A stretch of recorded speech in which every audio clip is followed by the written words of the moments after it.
Hello, welcome to Falling for Learning podcast. This is TD Flenaugh. I am here for a special episode of the Falling for Learning podcast. It is about teacher appreciation. Now, what had happened was Hi, thank you so much for joining the Falling for Learning podcast. I am TD Flenaugh. We have this podcast to help parents and caregivers with having the resources, strategies, and tools needed to make sure that their children are on track for learning and to stay on track for success. No. So, obviously, I posted a podcast episode that had multiple issues, and I didn't realize it until after it was done. But right now, we are in a phase of the month of the school year of all the things that makes it so that these things cannot be corrected until now.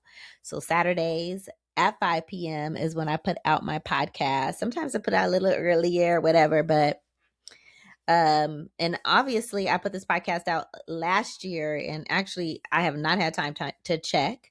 So if you don't know, and maybe everyone knows, I am a solo podcaster. So I'm doing this thing myself because I am on a mission to make sure that I find people and support people who need to be empowered to help that next generation as far as education goes, helping them to navigate the ups and downs of parenthood and teenagehood and all the things, because we know that parents often have the best intentions, but that does not stop life from happening and our kids from getting into challenges and situations that are very hard to get them back on track. So the Falling for Learning podcast is about getting kids on track for learning and to stay on track for success. I do that with a podcast. I have my books, The Rewrite Method Workbook. I now have my novel, which is called Little Mobile Home on the Tundra. And it is to spark a conversation about how to make sure the next generation is interrupting generational dysfunction. So usually on Wednesdays, I have been doing my reading and healing series that's based on the conversation sparked by the book, Little Mobile Home on the Tundra. So I'm going to put it up so you know. But today is going to do double duty because we're also going to do a Falling for Learning podcast episode to replace the hot mess that is up right now for the teacher appreciation. So it is what it is. I am going to be going into my fourth season and the podcast, and definitely I need to make some changes because solo podcasting is not the way.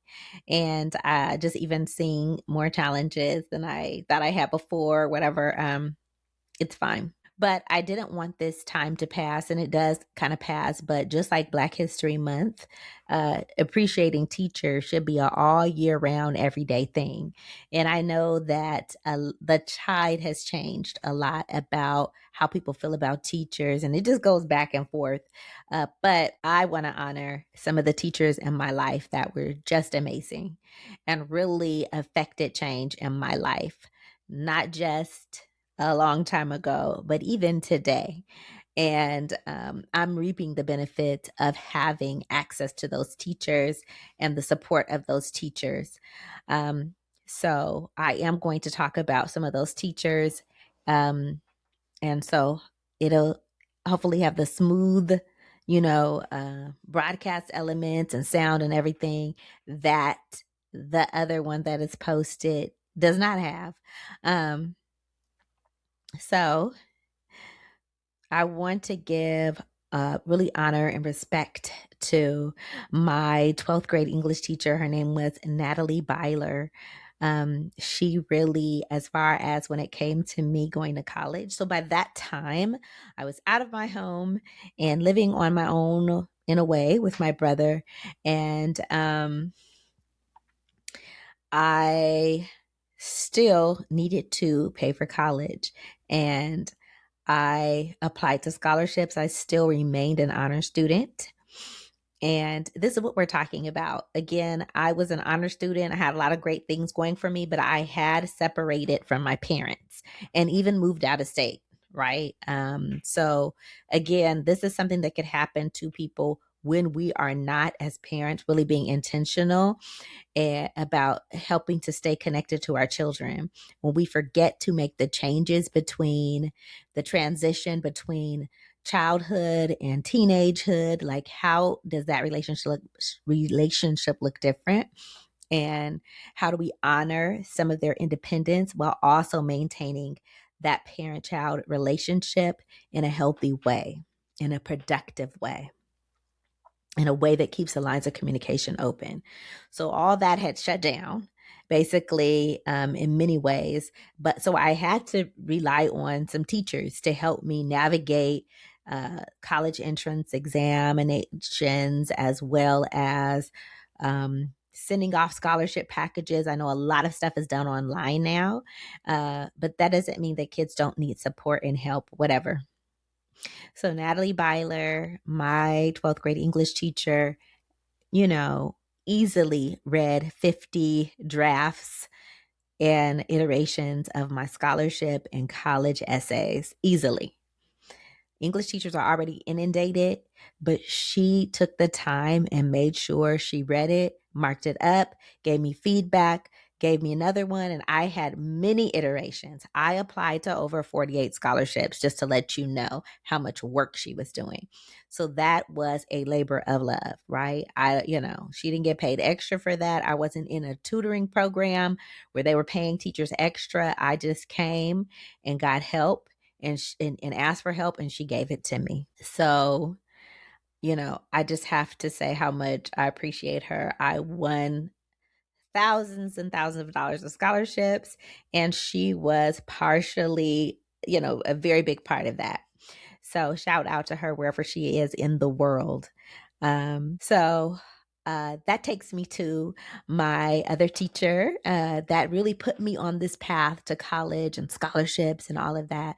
My fourth grade teacher, Ruth Nelson, put me on the path to applying for scholarships in the fourth grade. Yes, I'm going to say that one more time. The fourth grade. In the fourth grade, she told me about academic scholarships. I did not know anything about academic scholarships. I had heard of athletic scholarships for basketball players and football players and all of those things. I did not know that you could get paid to get good grades. Did not know that. And so I had a path to college set in fourth grade because my teacher told me about it. She also told me the type of classes to take in high school and the activities to get involved in. And she even followed up when I was in eighth grade, and my sister had her as a teacher as well, right? 4 years later. But she also, at the time, my mother was getting her cosmetology license, and Miss Nelson went to the beauty college and did not get her hair done by my mom. But when she got her hair done, swooped over to squeeze in, talk to my mom for a couple minutes about the high school classes that I needed to be taking. I was in eighth grade at the time, and she said, "This is what the district people are going to say when you tell them that she needs to be in algebra 2 in ninth grade." And my mom said, and actually, my mom didn't even reveal this to me until I was like 40 years old or something. I don't know. It was probably past 40. So, like, I didn't know. But my mom was like, "Oh, yeah, Miss Nelson told me exactly what classes you should be taking. She told me exactly what the district people would say when they tried to push back and say, maybe she's not ready." And they're like, "She is ready." Because Miss Nelson was telling her that she needs to be ready to take hard classes so she could achieve in college, right? If we're waiting for the hard classes to come in college, then she may not make it through college. But if she has the hard classes in ninth grade and 10th grade, she could adjust and she can get used to it, and she could be prepared to excel in college, right? So, you know, and my mom knew what to say. She pushed back, and I was in algebra 2 as a ninth grader, because as an eighth grader, I was in algebra 1. And that it was just amazing for me to know that she was still like had my back. And I don't know how intentional she was about not going to my mom for her hair, because as we know, that could have messed up the relationship. Maybe Miss Nelson didn't like the way my mom did her hair or something. She was in beauty college. She did not get her hair done by her. She got her hair done by someone else. I just feel like she had so many layers of wisdom. It's just amazing. Um Ms. Nelson also was a person who really taught us about the writing process, about how the writing process does not look the same for everyone. She talked to us about how she started writing on little napkins and paper towels, and she would dream about something she was going to write. She would write it. So she just talked about like the organic process for her as a writer, and then how we had our own organic process and how it might happen to you like this. It might happen to you another way, but you are writers. You can be writers. This is how you develop your writing skills. And telling us about showing and not telling, and how writing is rewriting, all of those things. And she just really further ignited me, because I already was like an eager learner to continue learning and to be a scholar. She also followed up with me later on, and some of my students don't have these skills. Now, when you're asking for these recommendations, you should be writing thank you notes to people, giving them at least 2 weeks, not telling people your deadline, because they may let you down. So if you tell people, like, let's say you have something due on May 15th, give them 3 weeks time and tell them it's due on May 11th, right? Tell them that it's due, May 8th, a week ahead of time, so that if they got behind, if they weren't able to meet the deadline, they are actually not setting you back. And ask multiple people, right? You're not just relying on one person to give you that recommendation letter on the actual 15th of the month. And then being upset that you weren't able to get that done. So she gave me all of this insight that I would not have had about writing recommendation letters, all that, cultivating relationships with teachers. And just by the way, I cultivated this relationship with my teacher basically because I'm what you call cold phobic. I grew up in Alaska, hated the cold, never adjusted to it. And as a result, I I helped the teachers as much as possible. How much of that contributed to me becoming a teacher, I don't know. Miss Nelson was the teacher I think that I helped the most in her classroom, from what I remember. But so before I even got into 4th grade, I had already taught my sister how to read. And so I already had a natural inclination to teach already. And that's just part of my story. Now, if you read the Little Mobile Home on the Tundra, a little sister character is not in that book. And that is, again, part of my healing process and all the things. And that's just how it came out for now. And of course, there's more books to come. On to the next. So Miss Nelson was amazing, stayed in contact with me into adulthood, was, just propelled me into to success with all the extra insight and details that I wouldn't have gotten from anybody else.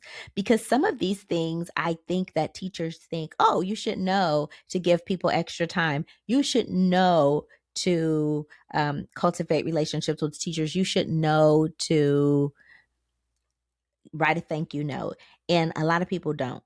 It's not a habit in my family. It's not something that's going down in my family. So I wouldn't know about it. I'm just going to let you know. Wouldn't know. So I needed that. And, she was there. So before Miss Nelson was one of my great teachers, who also introduced writing to me. Her name is Miss Corr, introduced writing to me as a confidant, right? Back during that time, you may read books or you hear about people writing to their diary and stuff like that. She gave us some writing time in class, my 3rd grade teacher, Miss Corr. So she was amazing. And she gave us that information about how to really write out your thoughts and think about some things that you were going through that may be hard.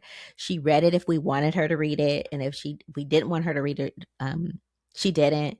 But she made sure that we were introduced to writing as a confidant, and that is something that has sustained me for so many years. And of course, part of that practice grew out of that is me writing the little mobile home on the tundra and healing from a lot of family dysfunction or trauma or whatever you want to call it.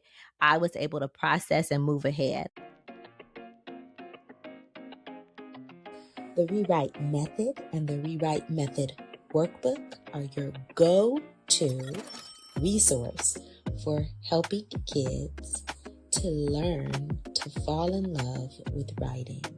It has the tips, tools, resources, strategies, and skill-building activities to help kids fall out of writing hate and into loving to write. Get your book set today.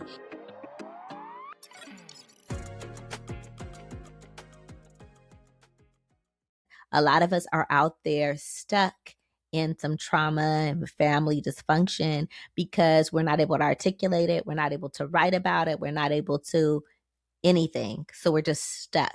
It is a big ball of confusion and emotion and everything because we have not processed it. And writing is one of the best ways to process our pain and our thoughts and our emotions. So thank you so much to Miss Corr for being that voice and presenting writing in that way for us as early as third grade and giving us that protected writing time, that sacred writing time that a lot of people don't have time for or don't take the time for now.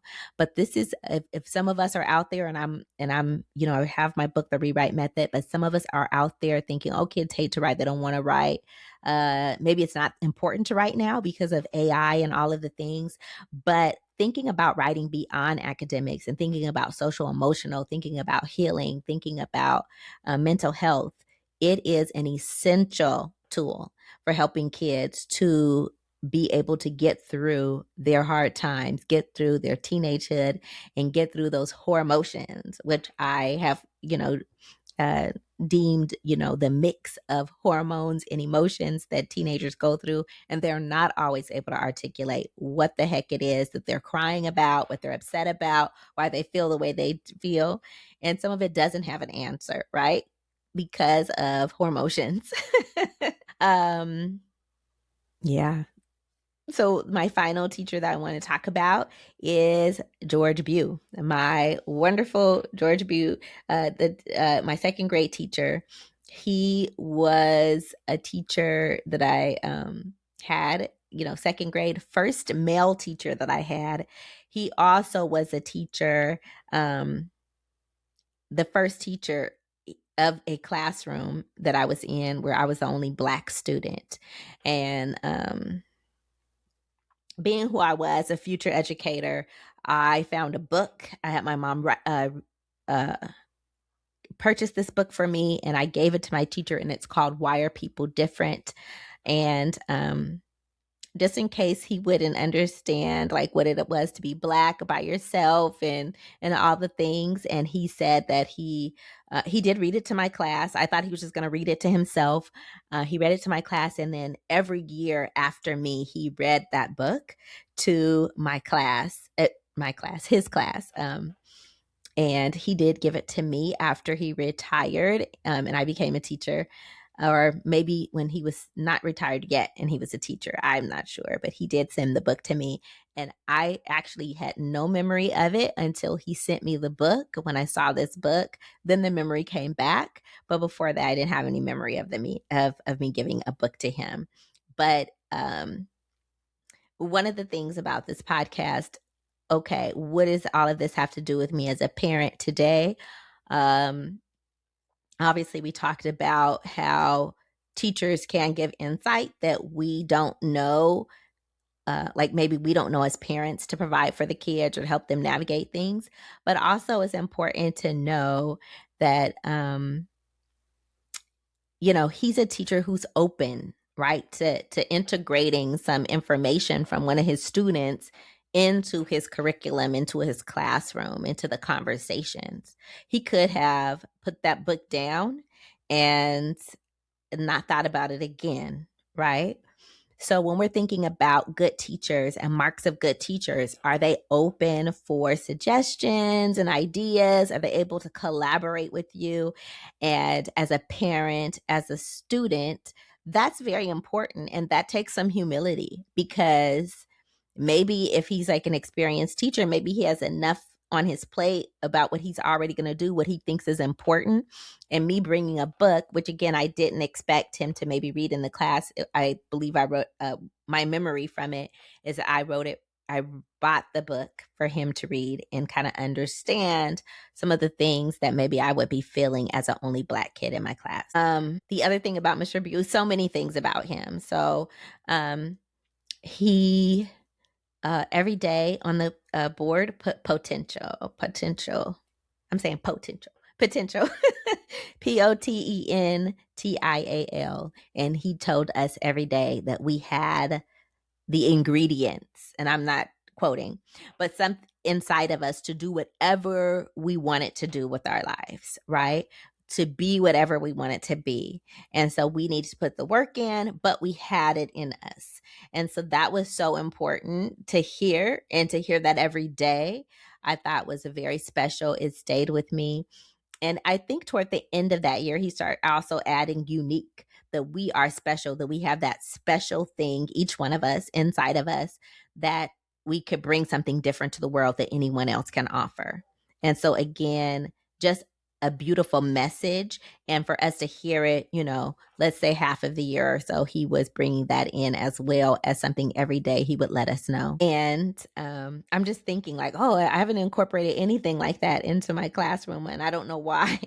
And I feel like I could start incorporating that to really tell the kids that. And yeah, I'll like let you guys know how that goes. And I have talked about this before, but just saying, okay, am I going to I can incorporate this into my class. Mr. Bew. Okay, so basically when I turned 40, around that time, it wasn't exact, but Mr. Bew came and took our family to dinner, my husband, my daughter. And so like he kind of still stays around. He's one of the first person to pre-order my book, Little Mobile Home in the Tundra. He is featured in the book. And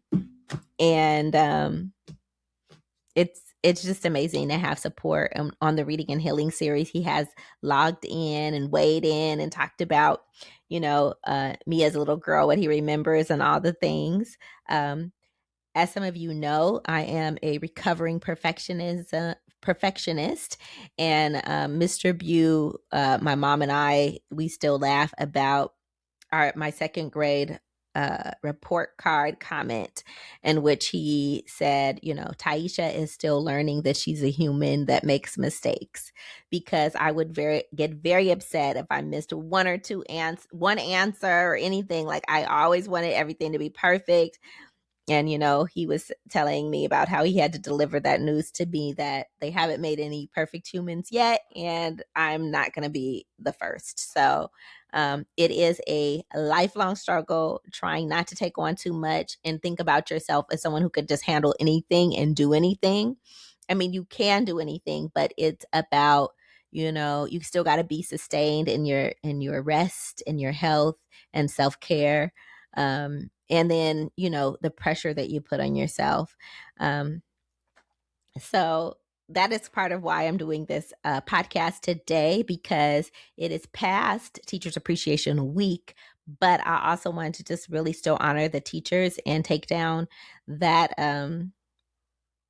the one that has all the mistakes. And I'm not sure who was able to get through that, because the listening experience was less than optimal.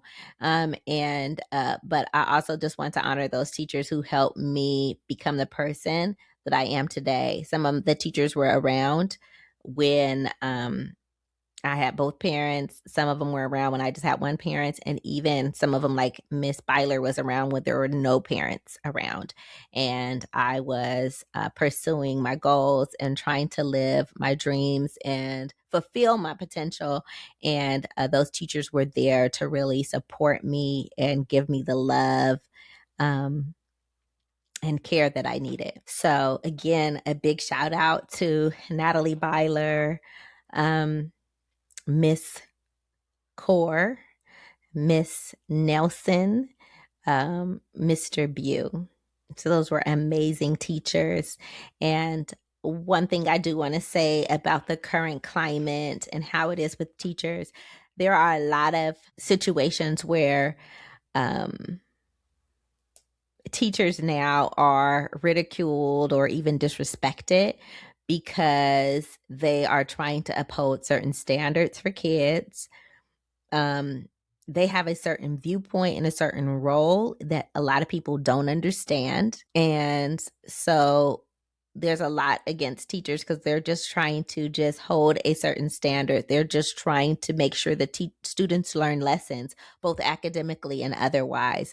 And there are lots of parents out there now and lots of people out there who don't believe their kids should have consequences. And we're not talking about consequences like going to jail or even being suspended or anything like that, but just regular consequences. You did not do your assignment, you have an F, right? You don't have a real reason that your assignment wasn't turned in. I'm not talking about people who were have like all kinds of responsibilities and some things that held them up from being able to get assignments, but some students are just feeling lazy. And of course, they're going to continue to feel lazy, especially when there's not consequences. And so they'll, calling parents, and parents are trying to curse out a teacher or cut off a teacher instead of just listening to what is happening, standing up for their kids when they know very well that their kids cause problems at home and do these same things. You are not helping your child when you are being combative with the teacher. If a teacher is not doing what they're supposed to do, is in fact, abusing power or whatever, of course, report them. But you being in a battle with the teacher, arguing with the teacher, fighting with the teacher, calling teacher names, not listening to them, I don't know how you feel like that's going to be helpful. I understand there are tensions.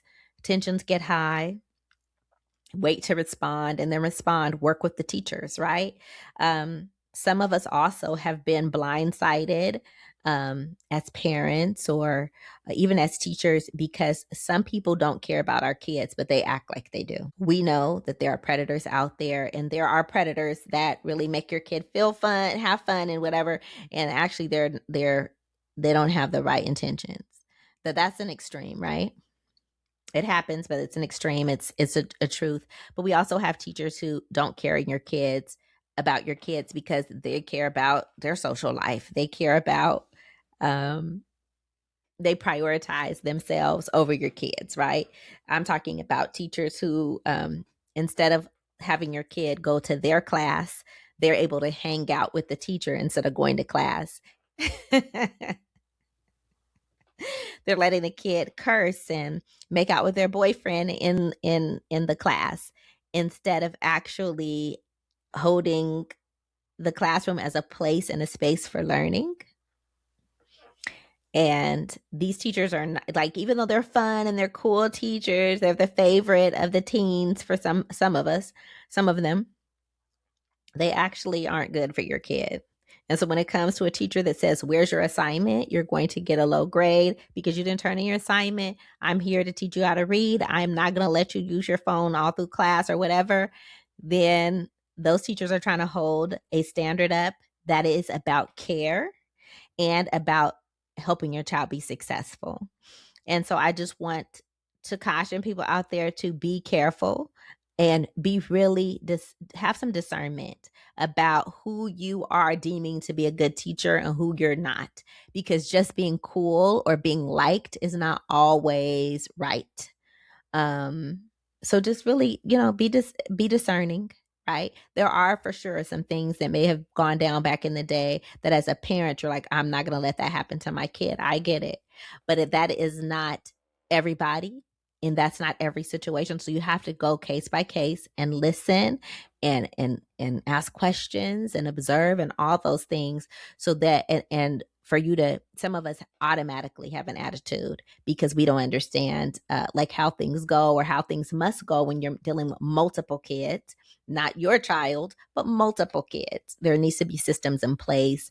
So that's all. So really, hopefully you are thinking about the teachers that are in your lives and their relationship to your kids, the things that, that they're doing to help your child succeed, the things that you could do to support them, the things that you could help your child do, or even, help your child support their teacher or help, work together, right? Really, ultimately, this podcast is really supporting and empowering parents to have the skills, tools, resources, strategies needed to make sure our children are on track for learning and to stay on track for success. And please do something today that gives your child the competitive advantage. Thank you so much. And I'll see you next week. Thanks again for supporting the Falling for Learning podcast. New episodes go live every Saturday at 5 p.m. You can watch us on youtube.com at Falling for Learning or listen on all major podcast platforms such as Apple, Google, Audible, Spotify, and much more. For more resources, visit fallinginlovewithlearning.com. We really appreciate you. Have a wonderful week.